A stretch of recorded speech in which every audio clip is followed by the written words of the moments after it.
ప్రపంచం నలుమూలల ఉన్న తెలుగు వారందరి కన్ను చెమ్మగిలిన రోజు, ధర్మాగ్రహంతో గుండె మండిన రోజు. 2 ఏళ్ల క్రిందట సరిగ్గా ఇదే రోజు అంటే 2023 సెప్టెంబర్ 9న ఒక ప్రజా నాయకుడిని, అభివృద్ధికి బ్రాండ్ అంబాసిడర్ గా ప్రపంచం మొత్తం గుర్తించిన వ్యక్తిని కేవలం రాజకీయ కక్ష సాధింపులో భాగంగా అప్పటి జగన్ సర్కార్ అరెస్ట్ చేసింది. బాబు షూరిటీ భవిష్యత్తు గ్యారంటీ కార్యక్రమంలో భాగంగా నంద్యాలలో పర్యటిస్తున్న చంద్రబాబును అర్ధరాత్రి ఆయన విశ్రమిస్తున్న బస్సును చుట్టుముట్టి బలవంతంగా కిందకు దిగేలా చేసి మరీ అరెస్ట్ చేసింది జగన్ సర్కార్. అయితే ఆ అరెస్టే జగన్ పాలనకు చరమగీతం పాడడానికి కారణమైంది. ఒక దార్శనికుణ్ణి కేవలం రాజకీయ వైరంతో, రాజకీయ కక్ష సాధింపుతో జగన్ సర్కార్ సరిగ్గా 2 ఏళ్ల క్రిందట ఇదే రోజు సెప్టెంబర్ 9న అరెస్ట్ చేసింది. దేశం గర్వించే రాజనీతిజ్ఞుడి అరెస్ట్ అది. దేశాన్ని నివ్వెరపరిచిన అరెస్ట్ అది. ప్రభుత్వ టెర్రరిజాన్ని పతాక స్థాయికి చేర్చిన అరెస్ట్ అది. దేశంలో కోట్ల మంది ప్రజల గుండెలను బరువెక్కించిన అరెస్ట్ అది. అప్పటి వరకు ప్రభుత్వ దమనకాండ, అరాచక చర్యలకు భయకంపితులై నోరెత్తడానికే భయపడుతూ ఉన్న జనంలో తిరుగుబాటు బావుట ఎగిరేలా చేసిన అరెస్ట్ అది. జగన్ ప్రభుత్వ అరాచక అక్రమ చర్యను ప్రశ్నించడానికి కులం, మతం, ప్రాంతం, వర్గం అన్న తేడా లేకుండా తెలుగు జాతి మొత్తం సమిష్టిగా గళమెత్తి నిరసన తెలిపేలా చేసిన అరెస్ట్ అది.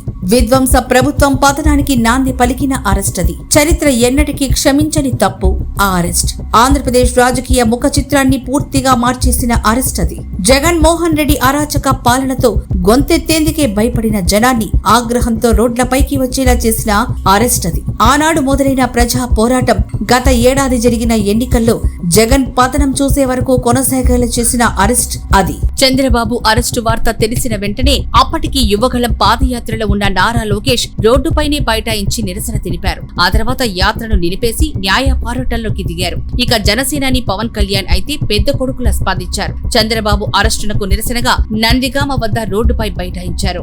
ఆ అరెస్టుతో వైసీపీ హయాంలో చంద్రబాబు నాయుడు అరెస్టుకు ముందు ఒక లెక్క, చంద్రబాబు అరెస్టు తర్వాత ఒక లెక్క అన్నట్లుగా పరిస్థితి మారిపోయింది. అప్పటి వరకు బిక్కు బిక్కుమంటూ బ్రతుకు జీవుడా అన్న చందంలో ఉన్న ఏపీ ప్రజల్లో చంద్రబాబు అరెస్టు ఆగ్రహ జ్వాలలను రగిల్చింది. తెలుగు రాష్ట్రాల్లోనే కాదు, దేశ వ్యాప్తంగా అన్ని రాష్ట్రాల్లోనూ, ప్రపంచ వ్యాప్తంగా 70కి పైగా దేశాల్లోనూ చంద్రబాబు అరెస్టును నిరసిస్తూ ఆందోళనలు, నిరసన ప్రదర్శనలు జరిగాయి. ఎక్కడైనా ఒక నాయకుడు అరెస్ట్ అయితే అందరూ ఆ నాయకుడు చేసిన అవినీతి, అక్రమాల గురించే మాట్లాడుకుంటారు. కానీ ఒక్క చంద్రబాబు విషయంలోనే ఆయన అరెస్ట్ అయినా, ఆయన చేసిన గొప్ప పనులు, అభివృద్ధికి దోహదం చేసిన ఆయన విధానాల గురించి మాట్లాడుకున్నారు. ఆయన విధానాలతో ఐటీ కొలువులలో చేరి ఉన్నత స్థాయికి చేరిన ఐటీ ప్రొఫెషనల్స్ స్వచ్ఛందంగా ముందుకొచ్చి హైదరాబాద్ లో సిబిఎన్ గ్రాటిట్యూడ్ సభను నిర్వహించారు. ఇలా సమాజంలోని అన్ని వర్గాలకు చెందిన ప్రజలు చంద్రబాబు అక్రమ అరెస్టుకు వ్యతిరేకంగా గళమెత్తి పోరుబాట పట్టడం,